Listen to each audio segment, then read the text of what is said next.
Good morning, everyone. I'm glad to be here. So my background is in cybersecurity, but I have been quite involved with blockchain.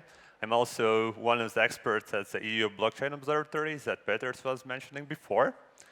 And today I will talk about the lessons, like what we have learned working with more than 500 startups and also with a global corporate. So I guess that you all have heard about Bitcoin, Ethereum. And then the question for me always have been, is this all what it is? Is it just like a means for like faster and cheaper payments? Or can you have it for something what also adds value, but is not maybe so much reliant on the financial infrastructure? And my first encounter with blockchain was in 2015 when I was working on the cybersecurity company I founded. And when I was presenting about what we do, I had this question that, oh, this is great what you do, but do you use blockchain? And I was like very confused, like why do you need like blockchain for digital identity? And then, while it was just like few like people that were asking about this, in 2017 it completely changed. So we all heard about the ICOs, that it really shifted the interest and there was a lot of hype. So for the people who don't know what an ICO is, it's similar to like an IPO where a company lists their equity in a public field, but in a much more unregulated manner. So what happened actually was that attracted a lot of companies that wanted to fundraise first, and then maybe they will deliver product or maybe even not deliver product. And that was why there were like a lot of scams that were just in for the money.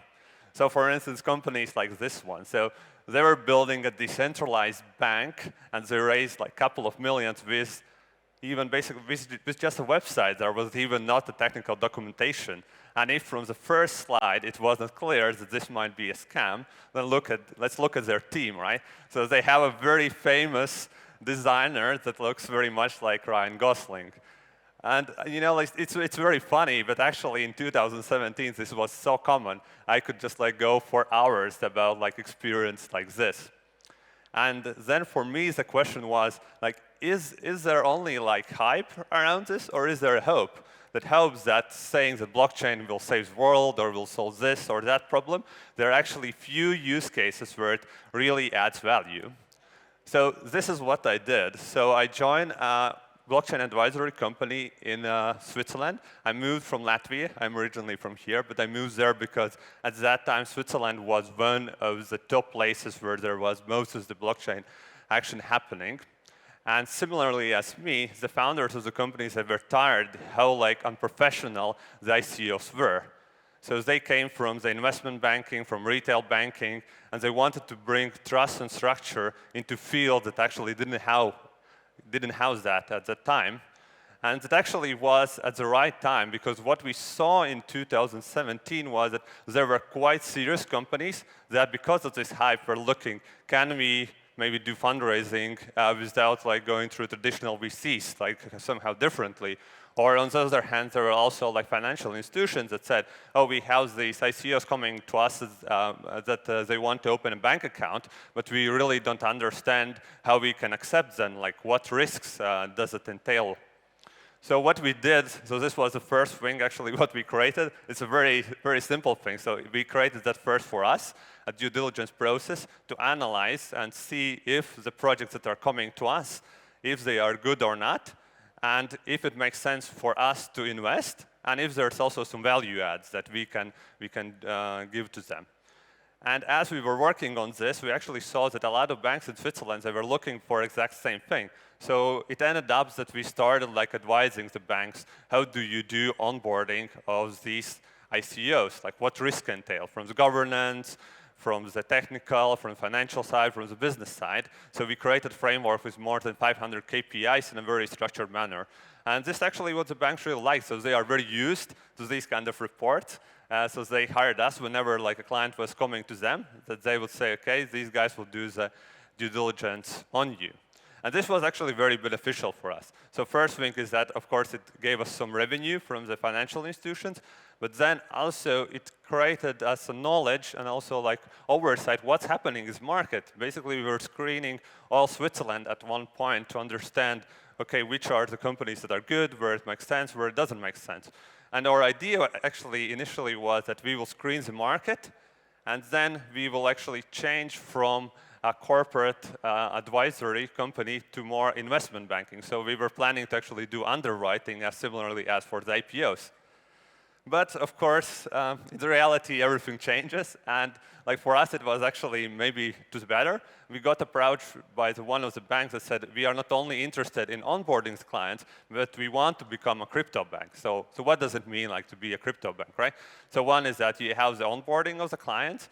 Then you have also trading of the assets. So the easiest one to understand is that you can buy and sell like Bitcoin or Ethereum or other coins, but then also tokenization of assets, what we heard about, that they would allow that. And they have all the licenses what you need. So they have the MTF license, which is used for trading securities. So they actually can easily do that. Or they could also build a stable coin. So as they had like international clients, that was something where they saw that there's a bottleneck. There were expensive transactions, and typically they took like even weeks to like transfer something. And a first thing what I wanted to do actually before like doing all these interesting things was to do a security token offering themselves. Right? So imagine like ICOs, and then the bank says, we will also fundraise and we will issue our token. And at that time, that was like completely unheard. And most of the banks were also like surprised because, you know, if you regulate entities, that's not what you do. Nevertheless, they decided they will do, and they asked us to guide them through this process, to help with documentation, to have all these legal sign-offs, also help with the technical implementation. And I think it's important like here like to pause a bit and understand like why we were able like to work together with them so early. So one, of course, was that we had the trust from the financial industry because of the founders of the company, but there was also this hype still around. There was this optimism that we can really change the way how the finance works. So that was why also more mature players start looking in the space. And what is very important, and what also like Peter's mentioned, is that the regulator was very open to that. I remember that we are sitting together with Liechtenstein, regulator, and we were like telling about our plans, that we will issue a security token and that we have plans for stablecoin. And we were asking, okay, so what do you think? And the regulator said, well, if you don't blow up the country's financial ecosystem, then it's fine with us.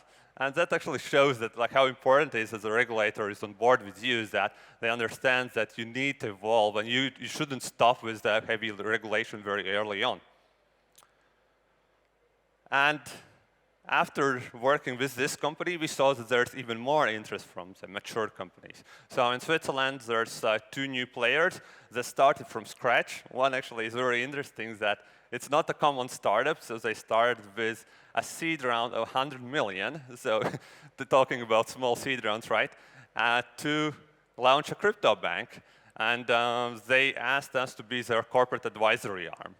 But, of course, like as the market changes, everything changes as well.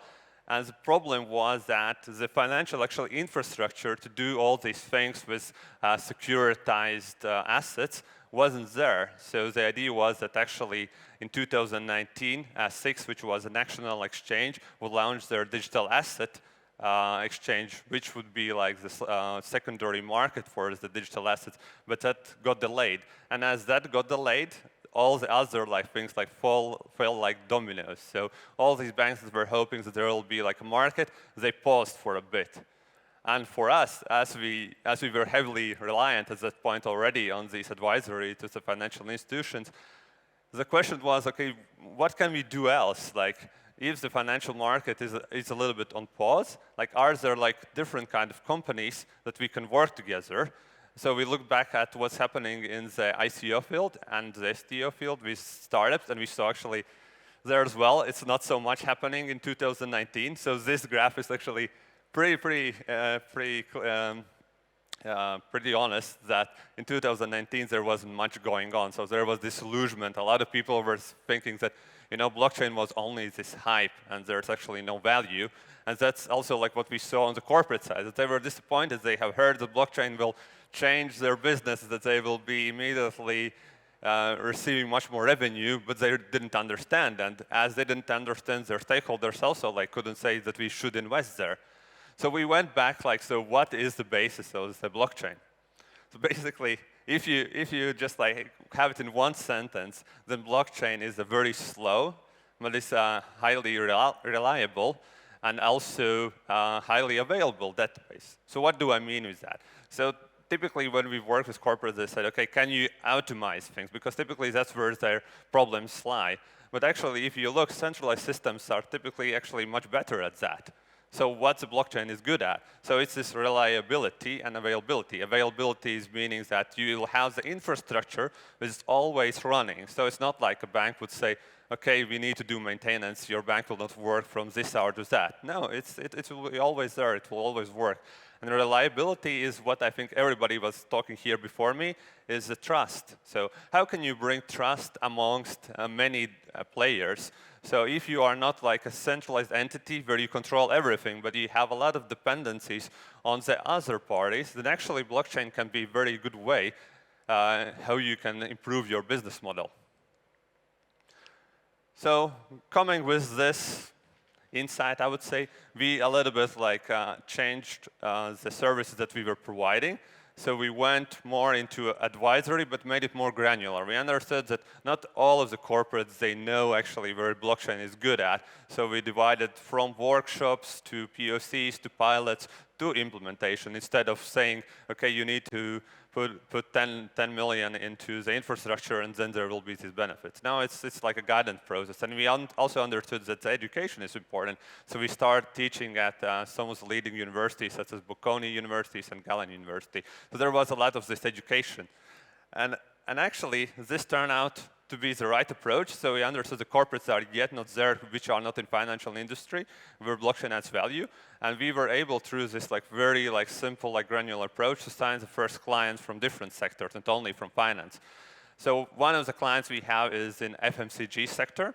So they are a global corporate that are selling some of the products that everybody here has used.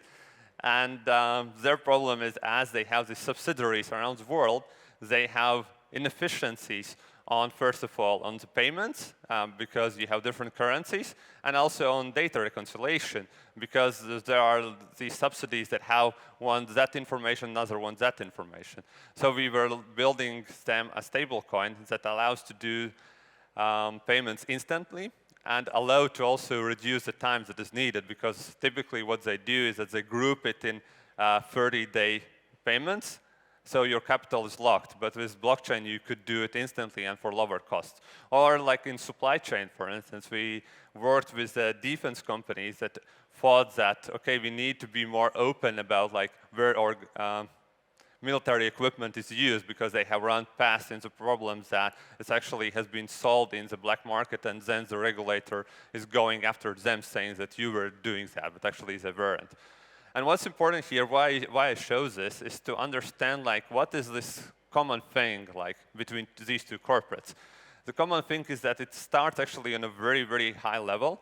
So for instance, in FMCG company, as people that initiated that, they were under the CFO. So very high level, executive level, which actually has influence on how the whole organization will work. And the same in defense company, it was coming from the board. So I think that's the reason like why we don't hear so much like about these blockchain implementations, because it's not that typically you can start something very small. It's actually involves all business model change, and I will go on that in my next slide. So I will give you an example. So for instance, one company which we are working now is a manufacturing company. So what they do is they provide equipment for the companies, and then they do also maintenance. But what's the problem with them is that as they are original equipment manufacturers, typically the maintenance that they provide as side, they are much more expensive than the third parties. So it's very hard for them actually to say why a customer should pay extra just like to have a service from the original equipment manufacturer.